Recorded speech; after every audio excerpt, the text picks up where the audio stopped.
Yung mga nagpapadala pala sa atin ng mga eyeglasses, sunglasses, na mga seller, shout out sa inyo ha.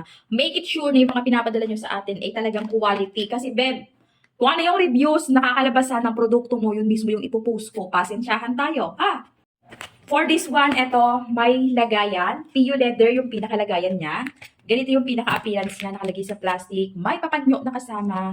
Ang kagandahan dito sa eyeglasses na to, pwedeng indoor at pwedeng outdoor. Pero ito, take note. Normally, yung mga pinopromote natin ng mga eyeglasses dito, guys, is stainless steel. But for this one, huwag kayo mag-a-assume. Mukha lang siyang stainless, pero this one is a plastic. Beb, honest review to ha. Tandaan niyo mabuti mga pangga. Kaya ito pa yung isa. Normally, glass to. This one is a plastic, okay? Plastic yung pinaka-frame niya at yung plastic yung pinaka-lens niya at yung pinaka-frame niya is plastic din kaya sobrang gaan. I-check nyo na lang yung presyo. Ito naman ay mga pang-aura effect lang. Keme-kemerot lang to. Ayan, maganda pa rin naman siyang tingnan at pag-outdoor ka, pag nasa labas ka, bebs, eto, nagbablock naman talaga siya, okay? Check nyo sa basket, bebs, basa reviews before to check out para sure na sure tayo.